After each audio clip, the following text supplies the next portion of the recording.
Hello friends, मैं हूं राजेश। आप लोगों को यूट्यूब के RS 2020 मैथमेटिक्स में स्वागत है।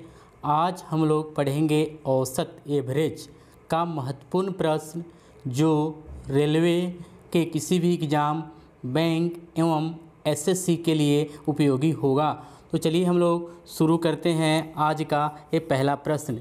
तो आज का ये पहला प्रश्न है कि एक बल्लेबाज की 11 पारियों के रनों का एक निश्चित औसत है। 12वीं पारी में उसने 129 रन बनाए, तत्पश्चात उसके रनों का औसत कितना बढ़ रहा है? 9 बढ़ रहा है। तो 11वीं पारियों का औसत कितना होगा? तो देखिए 129 रन 12वीं पारी में बनाया तो ये हो जाएगा 129 माइनस 12 गुने 9, क्योंकि 12वीं पारी में कितना बढ़ रहा है? 9। तो ये कितना हो गया? 21। ये 11वीं पारियों का औसत कितना हो गया? 21 हो गया। एक बल्लेबाज की 11 पारियों का औसत था निश्चित, 12वीं पारी में उसने 129 रन बनाया। 129 माइनस कितना? 12वीं पारी में 12 पारी में उसने 9 रन बढ़ाया, तो 12 गुना 9 रन बढ़ाया। तो जो 9 रन बढ़ाया है 12 पारी में वो घटा दिए तो अपने को निकल गया। दूसरे तरीक़े से हम ये भी लिख सकते हैं कि माना कि 11 पारी का औसत कितना है? 11वीं पारी का औसत कितना हो गया? x हो गया। तो उसका योगफल कितना हो जाएगा? 11x प्लस कितना? 129 12वीं पारी का, ये बराबर हो जाएगा 12वीं पारी x प्लस औसत में 9। तो इसको भी हल करेंगे तो x बराबर क्या हो गया? 21 हो गया। 12x और 12 9 108 हो जाएगा।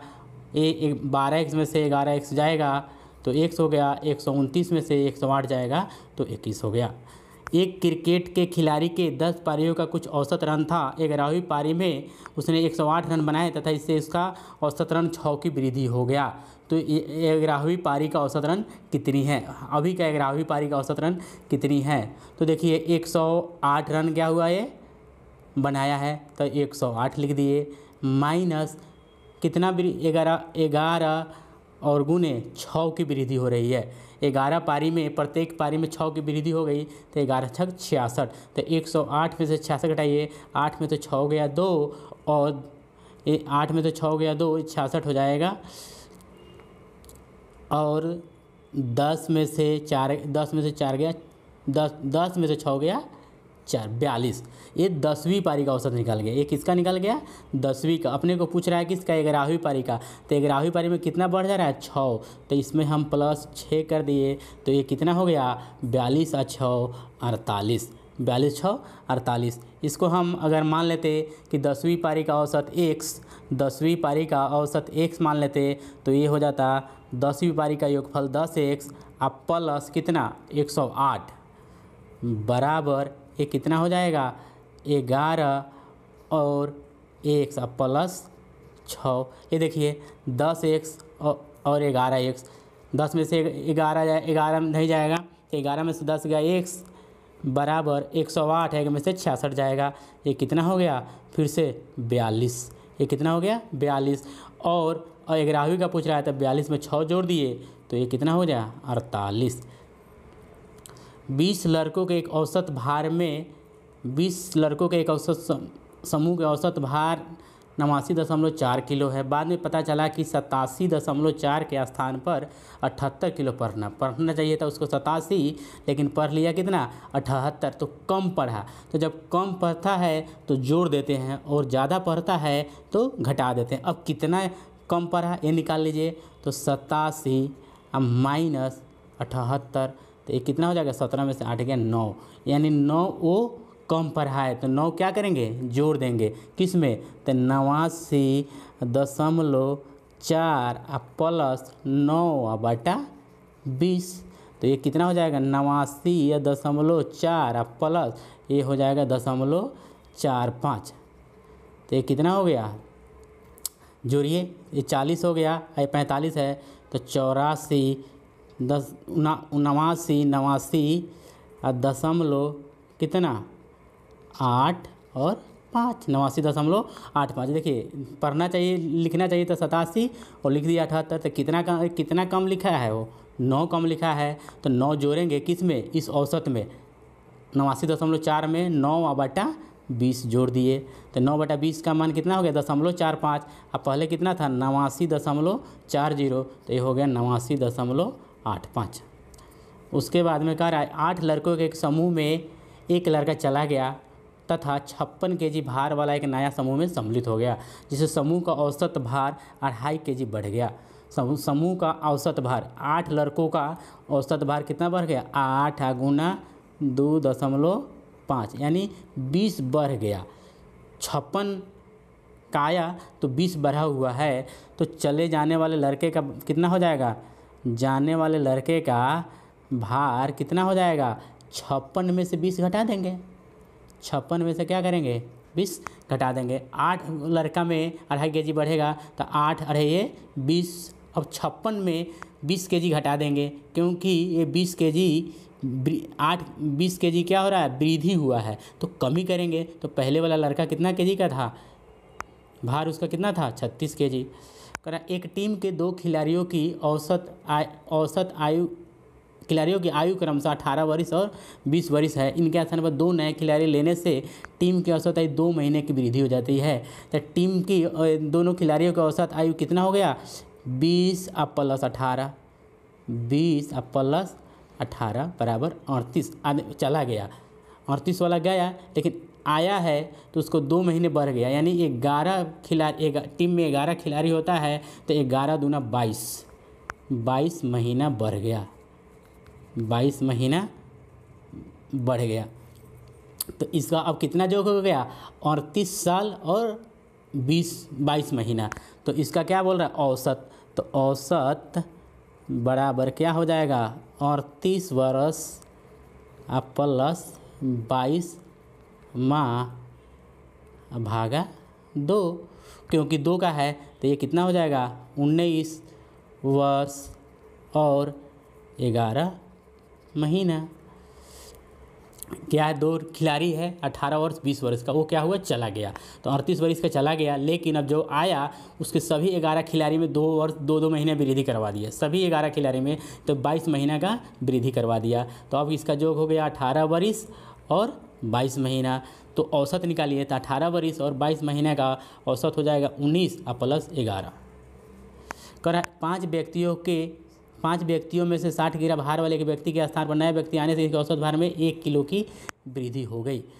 पहले 60 किलो था, लेकिन अब नया व्यक्ति जो आया तो 5 व्यक्ति में 1-1 केजी बढ़वा दिया, तो नए व्यक्ति का भार क्या हो जाएगा, भार बराबर नए व्यक्ति का भार बराबर क्या हो जाएगा 60 प्लस 1 क्या करेगा 5 में वृद्धि करवाएगा, तो 5 गुना 1 ये बराबर कितना 65। 5 गुना 1, 5 व्यक्ति था और 1 आया तो 1 केजी सभी में बढ़ गया, तो 5 केजी ये बढ़ गया और 60 पहले से था तो 60 × 5 = 65 केजी आंसर हो गया। किसी समिति के 10 सदस्यों की औसत आयु आज भी उतनी है जितनी 2 वर्ष पूर्व थी, अभी भी उतना ही है जितना 2 वर्ष, क्योंकि एक अधिक आयु वाले व्यक्ति सदस्य को नवयुक्त सदस्य बदला गया। पुराने सदस्य की तुलना में नए सदस्य कितना छोटा है, देखिए तो ये हो जाएगा 10 गुना 2 बराबर 20 वर्ष, क्योंकि 20 वर्ष अभी जो पुराने व्यक्ति का आयु था वो 20 वर्ष अधिक था। 10 सदस्यों की औसत आयु आज भी उतनी है जितने 10 वर्ष पूर्व थी। एक अधिक सदस्य व युवक सदस्य बनाया गया और पुराने सदस्य की तुलना में नए सदस्य छोटा है, कितना छोटा है, तो 2 वर्ष पूर्व का औसत से एक कितना हो जाएगा 10 दूना 20, 10 दूना 20 वर्ष का वो छोटा होगा, तभी वो 2 वर्ष पूर्व के बराबर होगा। अभी तो क्या होता है दोनों में 20 वर्ष ज़्यादा होगा, अभी जो औसत होगा वह 20 वर्ष औसत उम्र के योगफल में 20 वर्ष ज़्यादा होगा, लेकिन 2 वर्ष पहले 10 दूना 20 वर्ष। 36 छात्रों के समूह की औसत भार 14 वर्ष है। 36 छात्रों की समूह की 14 वर्ष, यदि शिक्षक की आयु में सम्मिलित कर लिया जाए तो औसत आयु में 1 वृद्धि हो जाती है। तो 36 छात्र हो गए और 1 टीचर, तो कितना हो गए 37, और 36 छात्र 1 37, औसत आयु में 1 वर्ष की वृद्धि हो गई। तो और ये 14 पहले से था तो कितना हो गया 51, यानी 36 छात्र पहले से था, 14 वर्ष इसका है एक टीचर, तो ये कितना हो गया 51 वर्ष। तो शिक्षक की आयु कितनी है, देखिए 36 छात्रों में एक एक बढ़ाएगा तो 36 बढ़ाएगा, और 14 ये है तो 36 से 14 50, और एक टीचर का बढ़ेगा तो कितना हो जाएगा 51 हो जाएगा। एक सप्ताह के 4 दिनों का औसत तापमान 40 है तथा अंतिम 4 दिनों का औसत तापमान 42 है। पूरे सप्ताह का औसत तापमान 41 है, तो चौथे दिन का तापमान कितना था। देखिए तो पहले 4 दिन का क्या हो जाएगा, पहले 4 दिन यानी संडे मंडे ये हो जाएगा 4 गुना 40, ये हो जाएगा 160। और फिर अंतिम 4 दिन का, अंतिम 4 दिन का ये कितना हो जाएगा, 4 दिन का 42 गुना 4, 42 गुना 4, तो 4 दूना 8 और 4 चौका 16, 168 हो जाएगा। अब बोल रहा है कि 7 दिन का, तो 7 दिन का कितना, इसको जोड़ दीजिए तो ये कितना हो जाएगा 8 और 16 दूना 32, 328। अब क्या है 7 दिन का, तो 7 दिन का कितना है 7 गुना 41, तो ये कितना हो जाएगा 7 का 7 और 7 चौका 28, तो ये 7 चौका 28। अब क्या करेंगे, देखिए पहले 4 दिन में यानी संडे मंडे ट्यूसडे वेडनेसडे यानी सोमवार मंगल बुध बृहस्पति, फिर से बृहस्पति शुक्र शनि रवि यानी बृहस्पति का चौथे दिन का अपने को निकालना है। तो चौथे दिन का निकालने के लिए 328 में से 287 माइनस कर देंगे, तो 8 में से 7 गया 1 और 12 में से 8 गया 4, ये हो गया 41। चौथे दिन का तापमान कितना हो गया 41। एक सप्ताह के 4 दिन का, तो पहले 4 दिन का 40 गुना 4 160 हो गया, फिर अंतिम 4 दिन में क्या करेंगे 42 गुना 4 यानी 168, ये 328 हो गया। फिर अब 7 दिन का 41 है, 7 गुना 41 तो ये कितना 287। अब 7 दिन का निकल गया, ये 8 दिन का है यानी बीच में चौथे दिन है दोबारा है, तो 328 में से 287 घटाएंगे तो ये हो जाएगा 41। कह रहा है 13 संख्याओं का औसत 68 है, इनमें से प्रथम 7 संख्या का औसत 63 है जबकि अंतिम 7 संख्या का औसत कितना है 70 है, तो 7वीं संख्या क्या होगा। देखिए 13 संख्याओं का औसत 68 है, तो 13 संख्या का योगफल क्या हो गया 13 गुना 68 बराबर 884।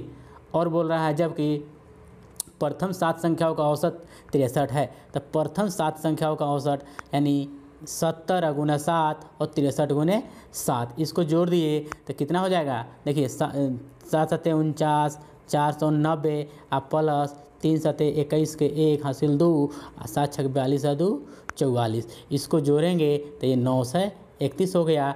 जबकि 13 का कितना है 884 है, ये 931 है, तो 931 में से क्या करेंगे 884 माइनस कर देंगे तो कितना हो गया 11 में से 4 गया 7, 11 में से 4 गया 7 और 12 में से 8 गया 4, 47। तो 7वीं संख्या क्या हो गया 47। अब देखिए 13 संख्या है, तो बीच वाला संख्या 7वीं संख्या पहले 7 है और फिर अंतिम 7 है, तो 7 क्या है 2 बार आ रहा है, तो ये दोनों का योगफल किए तो कितना आ गया 931 और 931 में से 13 का घटा दिए तो ये 7वीं संख्या निकल गया। 5 संख्याओं का औसत 65 है, इसमें से प्रथम 2 का औसत और 81 है, तो 2 का प्रथम 2 का औसत, तो प्रथम 2 का 81 गुना 2, तो 2 इकाई 2 8 दूना 16। फिर बोल रहा है कि अंतिम 2 का औसत कितना है 38 है, 38 है। 5 संख्याओं का प्रथम 2 संख्याओं का औसत 81 था, तो अंतिम 2 संख्याओं का औसत 38 है, तो 38 8 दूना 16 76, ये टोटल कितना हो गया 6 और 2 8 और 16 7 23, 238 हो गया। लेकिन 5 संख्या का औसत कितना है, तो 5 गुना 65, 5 संख्याओं का औसत है, तो 5 संख्याओं का योगफल क्या हो जाएगा 65, 5 गुना 65, 5 5 25 के 5 हासिल 2 और 5 छक 30 2 32। देखिए 5 संख्याओं का योगफल कितना 325 है, जबकि 4 संख्याओं का कितना हो गया 238 हो गया। तो तीसरी संख्या क्या हो जाएगा, तीसरी संख्या ये घटा देंगे, 15 में से 8 गया 7 और 11 में से 3 गया 8, 87। देखिए क्या कि ये 5 संख्याओं का औसत कितना था, 65 था, तो 5 में 65 से गुना कर दिए तो 325 आ गया। 2 संख्याओं का औसत 81 है तो 2 गुना 81 कर दिए 162 आ गया। तो 2 संख्याओं का औसत फिर कितना है, तो प्रथम 2 का निकल गया, अंतिम 2 का निकल गया, तो बीच वाला ही बचा ना तीसरी संख्या। तो तीसरी संख्या निकालने के लिए क्या किए, टोटल के योग में से इस दोनों को घटा दिए। तो कितना हो गया, 325 माइनस 238 बराबर 87। कह रहा है कि यदि m संख्याओं का औसत n स्क्वायर है तो m संख्याओं का योगफल कितना हो जाएगा, m इंटू n स्क्वायर। अब प्लस फिर कह रहा है n संख्याओं का औसत m स्क्वायर है तो n संख्याओं का योगफल क्या हो जाएगा, n m स्क्वायर। और इसका क्या बोला है, औसत निकालने के लिए, तो औसत निकालने के लिए n m प्लस n से भागा दे दिए। देखिए m और n कॉमन आ गया तो m प्लस n अब बटा m प्लस n, ये देखिए कट गया तो कितना हो गया m n। कह रहा है m संख्याओं का औसत n स्क्वायर, तो m संख्याओं का योगफल कितना हो गया m n स्क्वायर। n संख्याओं का औसत m स्क्वायर है तो n संख्याओं का योगफल n m स्क्वायर बटा औसत कह रहा है निकालने के लिए तो m प्लस n से भागा दे दिए। तो ये हो गया m प्लस n बाहर निकाल लिए, ये हो गया 25 विद्यार्थियों का औसत भार 28.8 किलोग्राम है। एक नए विद्यार्थी लेने पर भार में कितना की वृद्धि कमी आ गई, भार में 300 ग्राम की कमी आ गई। 25 विद्यार्थी था और नया एक विद्यार्थी आ गया तो टोटल कितना हो गया, 26 विद्यार्थी 300 ग्राम कम हो गया, 300 ग्राम कम हो गया। तो देखिए 26 तिया 78, 100 ग्राम कम हो गया तो ये कितना हो गया 7.8 kg, 7.8 kg, 7.8 kg। 25 विद्यार्थियों का औसत भार 28.8 किलोग्राम है। एक नए विद्यार्थी के आने पर औसत भार में 300 ग्राम की कमी आ गई, यानी अब 26 में 300 ग्राम की कमी आएगा। तो 26 में 300 ग्राम की कमी आ गई तो 26 तिया 78, 78 ग्राम यानी 7.8 kg की कमी आएगा किस में, औसत भार में। तो ये हो जाएगा 28.8 माइनस 7.8 बराबर कितना हो जाएगा 21। तो नए विद्यार्थियों का भार कितना था 21 kg था, नए विद्यार्थियों का भार कितना था 21 kg था। 25 विद्यार्थी पहले से था, एक आया 26 में तो 2600 में 300 ग्राम कम होगा ना, तो इतना कम हो जाएगा कितना में 28.7 में 7.8 कमी हो जाएगा। अब देखिए बोल रहा है कि प्रथम 90 धन पूर्णांकों का औसत कितना है। तो देखिए धन पूर्णांकों का औसत का फॉर्मूला होता है n प्लस 1/2, जितना का पूछता है उतना में एक जोड़ के 2 से भागा दे देते हैं। तो 90 प्लस 1/2 बराबर 91/2 यानी 45 कितना हो जाएगा 5, 45.5 हो जाएगा। अगर पूछता कि 100 तक के धन पूर्णांकों का औसत तो 100 व जोड़ 1/2 यानी 50.5 हो जाता, 50.5 हो जाता। बोलता कि 60 तक के तो 60 जोड़ 1/2 यानी धन पूर्णांक प्रथम धन पूर्णांक का औसत जितना का पूछेगा उसमें 1 जोड़ के 2 से भागा दे देंगे। कह रहा है 60 तक के सभी समप्रकृत संख्याओं का औसत, 60 तक के सभी समप्रकृत संख्याओं का औसत। तो देखिए 60 तक में कितना हो जाएगा, 60 तक में 60 का बोल रहा है तो 60/2 प्लस 1। 60 तक में कितना सम संख्या हो जाएगा 60/2 यानी 30 और 1 31। सम संख्या का औसत होता है n प्लस 1, n सम संख्याओं का औसत, n सम संख्याओं का औसत कितना होता है, औसत बराबर होता है n प्लस 1। अब जैसे पूछेगा कि 50 तक के, तो 50 तक में 25 को हुआ, 25 को सम संख्या होगा और 25 भी सम संख्या हो जाएगा तो 25 प्लस 1, 50 तक का कितना हो जाएगा 50 तक का 25 प्लस 1 यानी 26। अगर यहीं पूछता कि 100 तक के तो 100 में कितना होता है 50, तो 50 प्लस 1 51। ये पूछता 80 तक के तो 40 प्लस 1। सम संख्या का औसत निकालने के लिए सम संख्या में 1 जोड़ देते हैं, जितना संख्या होता है उसमें 1 जोड़ देते हैं। 60 तक में 30 को सम संख्या होगा, 60/2 30 होगा, 50 तक में 50/2 यानी 25 होगा, 100 तक में 100/2 यानी 50 होगा, और सभी में एक एक जोड़ देंगे तो इसका औसत निकल जाएगा। आगे देखिए, प्रथम 60 सम प्राकृत संख्याओं का औसत। तो अभी बोले थे 60 तक का पूछेगा, सीधा 60 प्रथम 60 का, तो 60 प्लस 1 61। अगर 50 तक का पूछता, 50 सम संख्याओं का, 50 सम संख्या 50 प्रथम 50 सम संख्याओं का औसत, प्रथम 50 सम संख्याओं का औसत, उस अगर 50 तक तो फिर 2 से भागा करेंगे। 50 तक में 25 को सम संख्या होगा, लेकिन 50 प्रथम 50 में 50 होगा, तो प्रथम 50 का कितना हो जाएगा, 50 प्लस 1 51। अगर प्रथम 80 का पूछेगा और प्रथम 80 सम संख्या का, तो 80 में 1 जोड़ देंगे तो 81 हो जाएगा। देखिए, प्रथम 60 प्राकृत विषम संख्याओं का औसत, प्रथम 7 जितना का पूछेगा विषम संख्या होगा उतना ही हो जाता है औसत। 60 का पूछेगा, प्रथम 60 प्रकृत विषम संख्या होगा तो 60 हो जाएगा। अगर पूछता कि प्रथम 50 का 50 विषम संख्या होगा, प्रथम 50 का विषम संख्या का मतलब हो गया 1 से लेके 100 तक, 1 से लेके 100 तक प्रथम 50 विषम संख्याओं का औसत। 50 तक नहीं, 50 प्रथम 50 विषम संख्याओं का औसत। अगर प्रथम 40 का पूछेगा विषम संख्याओं का औसत तो 40 ही हो जाएगा, प्रथम 50 का पूछेगा तो 50 हो जाएगा। अब देखिए 60 तक के विषम संख्याओं का औसत, 60 तक के विषम संख्याओं का औसत, तो 60 तक में कितना होता है, 30 को विषम संख्या होता है, 60 अब भागा 2 तो 30 को विषम संख्या होगा, तब 30 विषम संख्याओं का औसत कितना होगा, 30 ही होगा, क्योंकि n विषम संख्याओं का औसत n ही होता है। तो अगर मान लेते हैं ये पूछता 80 तक के, तो 80 तक में 40 को होता तो 40 हो जाता, 80/2। 80 तक 80 दोनों में डिफरेंस है, प्रथम 80 तो सीधा 80, 80 तक तो 80/2 यानी 40। अगर प्रथम 100 तो सीधा 100, और 100 तक तो 100/2।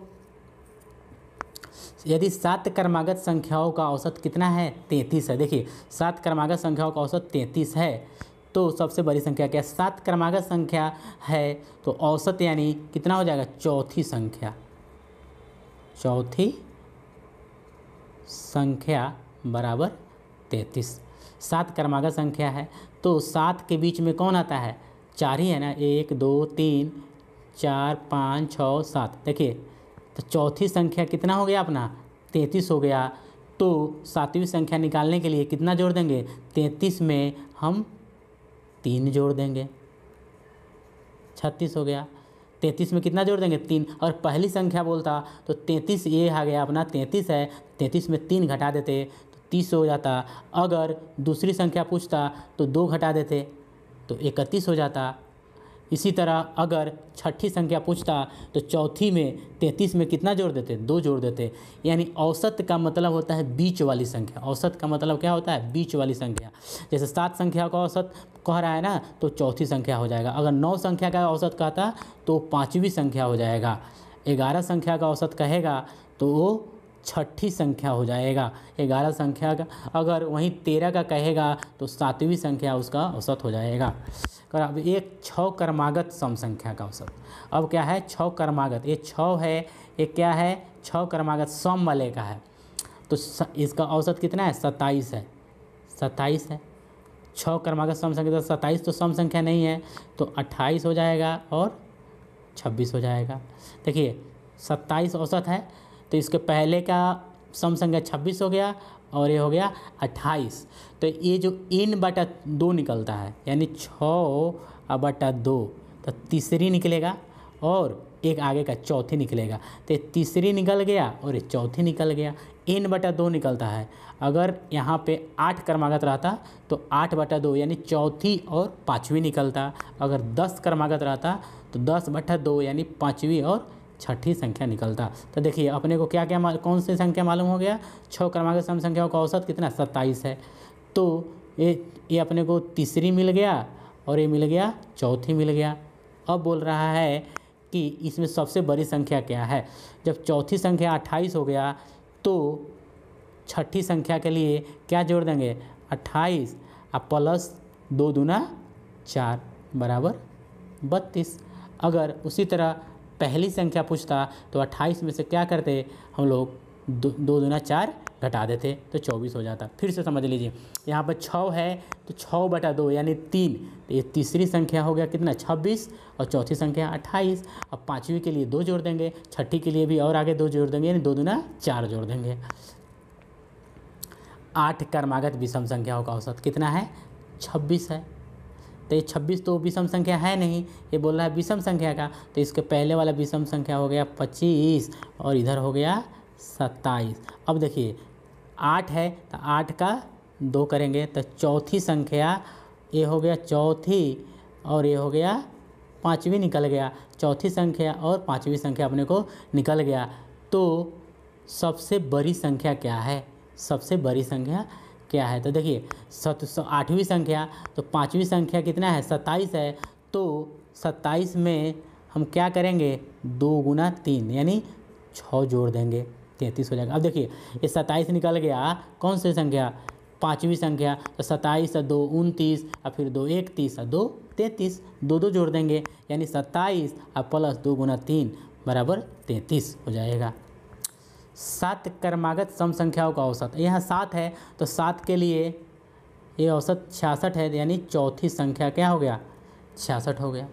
7 है तो 7 के लिए क्या हो जाएगा, 7 का बीच में कौन आता है देखिए 1 2 3, ये हो जाएगा 1 2 3, तो चौथी संख्या कितना हो गया 66 हो गया।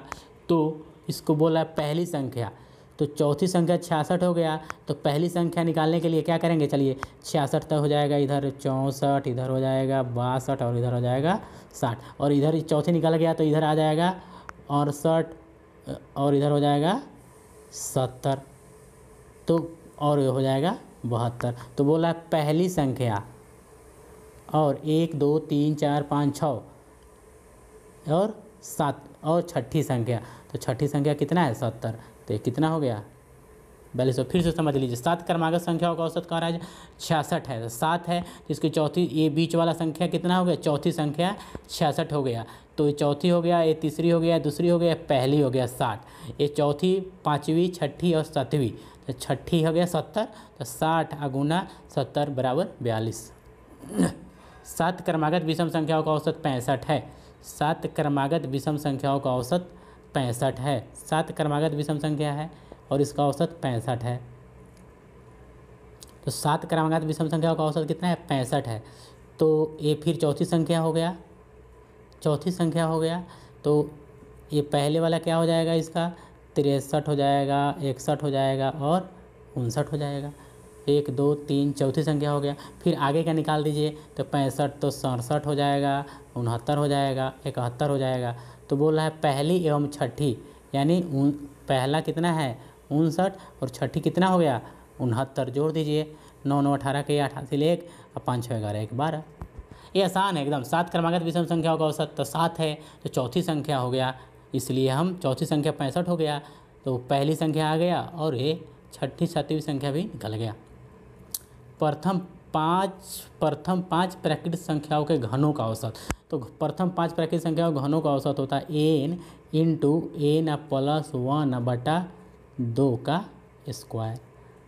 प्रथम 5 प्राकृतिक संख्याओं के घनों का औसत होता है n इंटू n प्लस 1/2 का स्क्वायर। इसको फार्मूला याद रखिएगा, n इंटू n प्लस 1/2 का होल स्क्वायर, तो ये हो जाएगा 5 इंटू 5 1 6/2 का स्क्वायर, यानी 5 गुना 3 तिहाई 9 बराबर कितना हो जाएगा 45। प्रथम 5 प्राकृतिक संख्याओं के वर्गों का औसत कितना है, तो इसका भी फार्मूला लिख लीजिए, n प्लस 1 2n प्लस 1 बट्टा 6, n प्लस 1 2n प्लस 1 बट्टा 6, तो n के जगह पर 5 हो गया और 2n यानी 5 दूना 2 5 10 1 11 बट्टा 6 और 5 1 6, n के जगह पर 5 रखेंगे तो 5 1 6, फिर 5 दूना 10 1 11, तो 6 से 6 खत्म हो गया, तो कितना हो गया प्रथम 5 प्राकृतिक संख्याओं के वर्गों का औसत हो गया 6 गुने 11 बटा 6 यानी 6। इसका फार्मूला होता है याद कर लीजिएगा n प्लस 1 2n प्लस 1 बटा 6। कर 7 के प्रथम 5 गुणजों का औसत कितना है, 7 के प्रथम 5 गुणज, देखिए 7 के प्रथम तो पहला 5 हो गया और अंतिम कितना हो गया 35 हो गया, 7 और 5 ये 35 हो गया। तो इस दोनों 1 2 3 1 2 3 4 5 ये 35 हो गया। तो इसका औसत क्या होता है पहली और अंतिम का 2, तो 7 प्लस 35/2 बराबर कितना 21। अगर ये पूछता 7 के प्रथम 11 गुंजों का, 11 गुंजों का, तो एक 7 हो गया और एक कितना हो जाता 77 हो जाता। तो 7 प्लस 77/2 यानी 7 और 7 14 के 4 हाथ से ले 7 14 1 15/2। 1 मिनट इसको जोड़ना है ना, तो 7 और 14 के 4 हाथ से ले 1 7 1 8 84, अब ये हो गया 2, तो ये हो गया 42। ये कितना हो गया 42। अगर यही पूछता कि नहीं 7 के प्रथम 5 गुंजों का औसत, अगर पूछता कि 3 के प्रथम 5 गुंजों का औसत, तो 3 के 3 और 15 हो गया, तो कितना हो जाएगा 15 3 18, 3 होता है पहला और पाँचवा 3 5 15, तो 18/2 9। ये समझ रहे हैं 5। अगर 7 का 3 के प्रथम 7 गुणज 3 6 3 7 कितना होता है 21, 3 7 तो 21/2 12। अगर बोलता कि 5 के प्रथम 7 का, तो 5 के प्रथम 7 7 5 35/2 यानी 20 हो जाता। इसको हम एक फार्मूला भी होता है, ये फार्मूला भी हम लोग एक लिख देते हैं कि m into n plus 1/2, m into n plus 1/2 इसका फार्मूला भी होता है। जैसे कि मान लीजिए 3 का निकालना है, 3 के 5 गुणजों का, तो 3 अब 5 गुणज का मतलब 5 1 6/2, तो देखिए 3 तिहाई 9 हो गया ना, 3 2 तिहाई 6 3 तिहाई 9, तो ये फार्मूला भी एक होता है। ठीक है, एक फार्मूला भी यहाँ पे हम लोग लिख सकते हैं, यहाँ पे भी हम लोग लिख देते हैं एक फार्मूला, ये होता है m इंटू n प्लस 1/2। उसी तरह हम किसी भी संख्या का गुंजों का हम लोग औसत निकाल लेते हैं। चलिए एक और हम लोग देख लेते हैं लास्ट में कि अगर बोलता कि 9 के प्रथम 8 गुणजों का औसत, तो प्रथम तो 9 हो गया, अंतिम कितना हो गया 9 8 72, 9 8 72, ये दोनों को जोड़ दीजिए 2 से भागा दे दीजिए, औसत निकल गया। अब फार्मूला पर रखते हैं तो 9 हो जाता 9 के प्रथम 8 गुणज, तो 8 9 के प्रथम 8 गुणज, तो ये 8 हो जाता, और 9 के बोल रहा है तो 9 आई हो जाएगा 9/2, 8 है 1 9, 8 गुणजों का, तो 9 9 81/2, तो ये भी हो जाता। चलिए थैंक यू। और उसके बाद में हम लोग एक और देख लेते हैं किसी का,